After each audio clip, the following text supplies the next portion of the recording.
And result की value आती है माइनस इन्फिनिटी से प्लस इन्फिनिटी के बीच में integration of e to the power minus u square का with respect to u integration, यानी कि d u is equals to root over pi.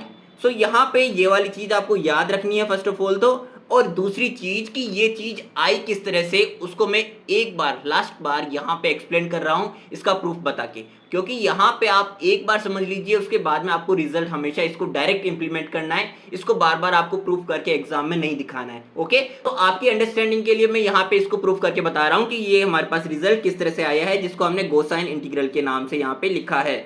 सो देखिएगा यहाँ पे इसको प्रूफ करने के लिए मैंने आई कंसीडर किया है is equals to minus infinity से प्लस इन्फिनिटी के बीच में integration of e to the power minus x square d x.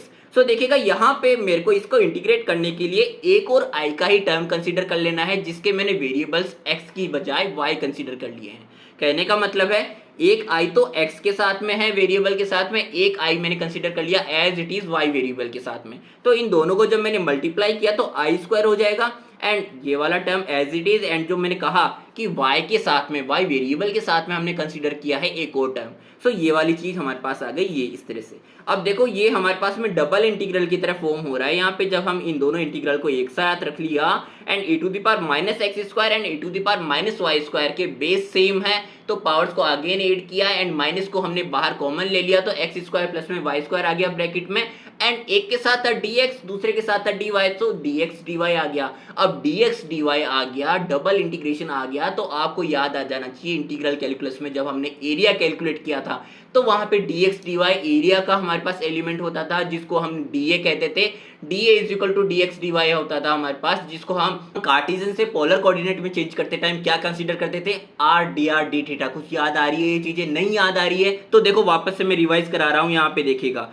So x Y हमारे पास में कार्टेशियन कोऑर्डिनेट्स होते हैं, तो एक्स वाई कोऑर्डिनेट्स को हम जब कार्टेशियन कोऑर्डिनेट से पोलर कोऑर्डिनेट यानी कि r कोमा थीटा में कन्वर्ट करते हैं, तो उस दौरान हमारे पास में क्या क्या होता है, x को हम मानते हैं r कोस थीटा, y को हम मानते हैं r साइन थीटा। सो यहाँ पे x एंड y को जब हम x square plus y square में रखेंगे तो यहाँ पे आर स्क्वायर कॉमन बाहर आ जाएगा and sine square theta plus cos square theta क्या आ गया, 1 आ गया, यानी कि यहाँ पे माइनस का आर स्क्वायर रिमेनिंग रह गया। तो यहाँ पे मेरे पास में minus x square plus y square की जगह पे क्या आ जाएगा, माइनस का आर स्क्वायर आ जाएगा, and d x d y की जगह हमारे पास क्या आ जाएगा, r d r d theta. Okay, so ये हमारे पास में एरिया एलिमेंट है जो डी एक्स डी वाई की जगह पे आता है।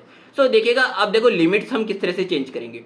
हमारे पास x और y जो वेरिएबल्स थे, जो किसके अवयव है यहाँ पे, किसके एलिमेंट है, x और y एलिमेंट है माइनस इन्फिनिटी से प्लस इन्फिनिटी के बीच में। अब इसी तरह से अगर मैं इसको 2D की बात कर रहा हूँ, डबल इंटीग्रेशन में जब हम 2D की बात करते हैं तो ये माइनस इन्फिनिटी से प्लस इन्फिनिटी के बीच में पूरे एरिया को कवर कर रहे हैं। तो इसी तरह से अगर मैं r के वेरिएबल में बात करूँ, कार्टेशियन से पोलर कोऑर्डिनेट में x को r में कन्वर्ट करते हैं, तो पोलर कोऑर्डिनेट में r की हमारे पास वैल्यूज जो x में माइनस इन्फिनिटी से प्लस इन्फिनिटी जाती है वो r में जाएगी 0 से इन्फिनिटी के बीच में, एंड एज इट इज जब हम बात करेंगे थीटा की तो ये हमारे पास में होगा 0 से 2 पाई के बीच में एंगल, एंड रेडियस हो गई 0 से इन्फिनिटी के बीच में। ओके, सो देखिएगा जब हम यहाँ पे लिमिट्स की बात कर रहे थे जिसमें एंगल और रेडियस की हमने बात की थी, तो एंगल हमारे पास क्या आया था, 0 से लेके 2 पाई के बीच में, एंड जो हमारे पास r की रेडियस की वैल्यू आई थी वो लिमिट्स कहाँ से कहाँ तक आई थी, 0 से इन्फिनिटी के बीच में। ओके, एंड ये हमारे पास में e to the power minus r square आ गया, dx dy की वैल्यू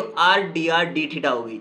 सो देखो यहाँ पे r dr एक ले लिया है हमने, r क्या था, रेडियस। सो रेडियस के लिए हमने r dr को e to the power minus r square को इसकी जो लिमिट्स थी 0 से इन्फिनिटी के बीच में उसके लिए एक ब्रैकेट में किया है। पहले हमें इसको इंटीग्रेशन सॉल्व कर देना है, एंड देन जब इसका रिजल्टेंट आएगा तो उसको हमें with respect to theta angle वाला जो हमारे पास था कोऑर्डिनेट, उसको हमें इंटीग्रेशन करना है limits from the limits from 0 to 2 pi. Okay, तो देखिएगा यहाँ पे मैंने इनको स्टेप बाय स्टेप सॉल्व किया है किस तरह से। यहाँ पे ये वाला मैंने पहले इसको देखो, यहाँ पे मैंने पहले इसको सॉल्व किया है, तो e to the power minus r square and r है dr। ओके, तो यहाँ पे मैंने क्या किया है, आर स्क्वायर को u मान लिया है। सो आर स्क्वायर को जब हम u कंसिडर करेंगे तो बोथ साइड जब हम डिफरेंशिएट करेंगे तो आर स्क्वायर आ जाएगा 2r dr is equals to du। तो यहाँ पे r dr हमारा एलिमिनेट हो जाएगा du बाई 2 में। ओके, तो यहाँ से मेरे पास में क्या क्या वैल्यूज आएगी, e to the power minus u and r dr की जगह आ जाएगा du by 2। So e to the power minus u and r dr की जगह आ जाएगा du बाई 2।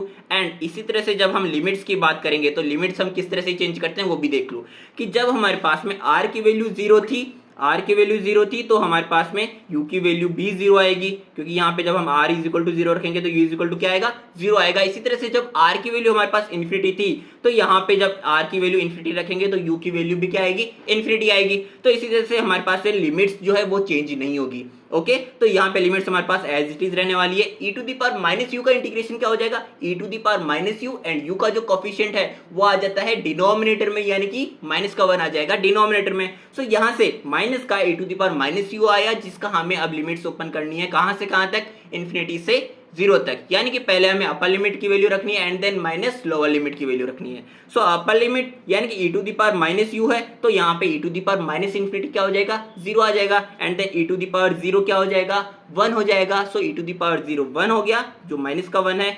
ओके, तो यहाँ पे माइनस हमने ऑलरेडी बाहर निकाल लिया था, तो माइनस का 1/2 मल्टीप्लीकेशन बाय माइनस का 1 यानी कि प्लस का 1/2, ये किसकी वैल्यू आ चुकी है हमारे पास में, इस अंदर वाले इंटीग्रल की। ओके, सो प्लस का 1/2 को जब हम अगेन इंटीग्रेट करेंगे किसके रेस्पेक्ट में, थीटा के रेस्पेक्ट में। सो देखो यहाँ पे ये वाली वैल्यू आई 1/2। सो देखो यहाँ पे 1/2 एज ए कांस्टेंट बाहर आ जाएगा, यहाँ पे हमारे पास इंटीग्रेशन की वैल्यू क्या आ जाएगी, थीटा आ जाएगी, एंड देन इसका हमें इंटीग्रेशन को ओपन करना है लिमिट्स फ्रॉम 2π टू 0। सो यहाँ पे 2π माइनस 0 हो जाएगा, एंड देन यहाँ पे 2π माइनस 0, तो 2 से 2 कैंसिल आउट, एंड देन यहाँ पे रिमेनिंग रह गया पाई। सो यहाँ पे मेरे पास में आई स्क्वायर जो था उसकी वैल्यू आई है पाई के इक्वल, आई की वैल्यू क्या आ जाएगी, रूट पाई। तो यहाँ से मेरे पास में आई की वैल्यू जब रूट पाई आ गई है, जो कि e to the power minus x square d x from the limits from minus infinity से प्लस इन्फिनिटी की वैल्यू आई है, उसकी वैल्यू हमारे पास फाइनली क्या आ चुकी है, इसके इंटीग्रल की वैल्यू भी हमारे पास इसके इक्वल आई है, जिसको हमने क्या नाम दिया था, गॉसियन इंटीग्रल नाम दिया था। सो ये हुआ प्रूफ की बात। अब